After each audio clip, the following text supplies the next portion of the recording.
All right, fundamentals of footwork, part 2. Number 4, lead foot dominance, which is the outside position, is paramount when fighting a southpaw.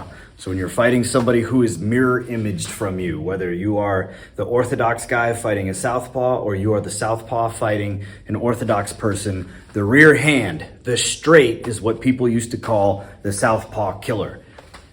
Now that is a very partial explanation because yes, that is the weapon that you ultimately are able to employ, but it's because you're maintaining lead foot position.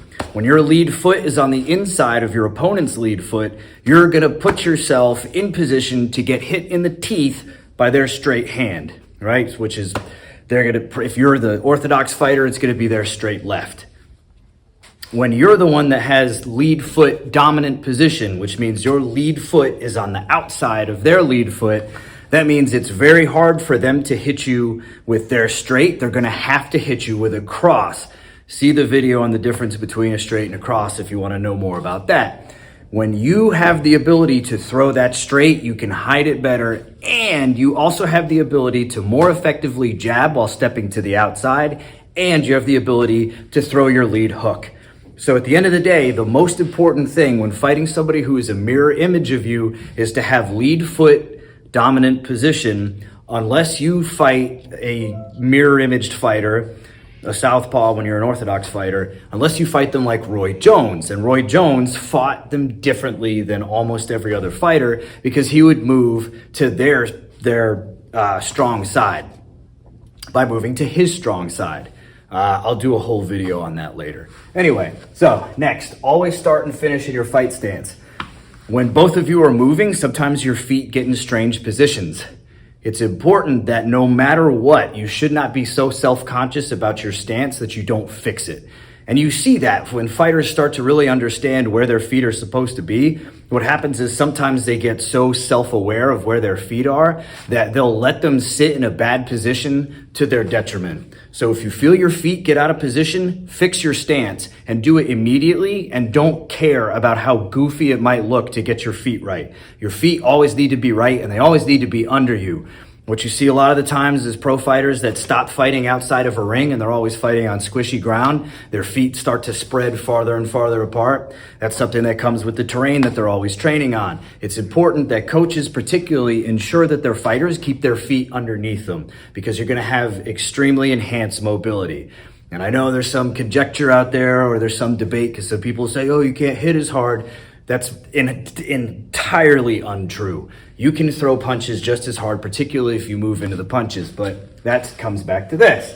So always start and finish in your fight stance. It means you're gonna be able to throw your most efficient punches. All right, when crossing the opponent's center line, move your head and bring a punch with you.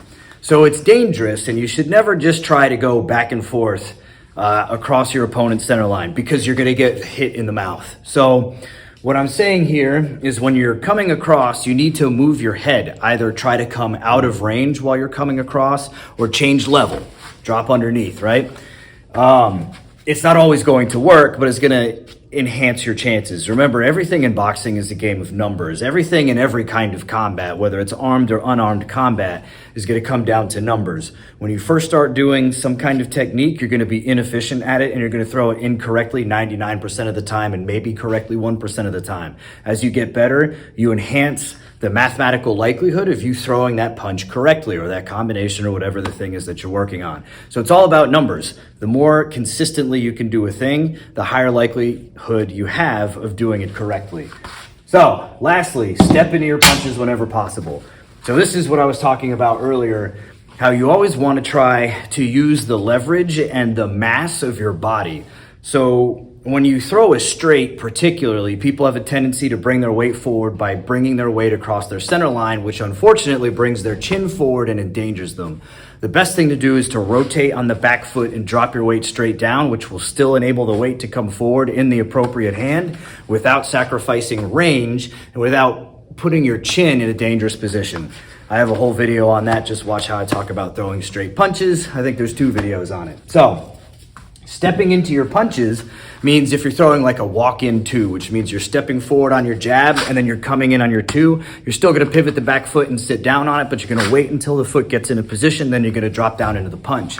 While you're doing that, you're still coming forward and you're putting your weight into your punch. If you throw a lead hook and you step to your strong side, so like this, or if you throw your rear hook and you move forward, or like if you throw a cross, or if you throw an overhand like that, you can bring your weight with you and you don't have to worry nearly as much about trying to get the efficiency out of the mechanics of the punch itself, because you're gonna get all of that momentum back by the movement of your whole body. And sometimes that's a little bit more difficult to do because you can't always practice it, particularly against a opponent who's got better movement. So that's why it's important to practice these things on the bag until they become second nature, and then you could go ahead and try them against other people. So that's fundamentals of footwork part 2. Thanks for watching.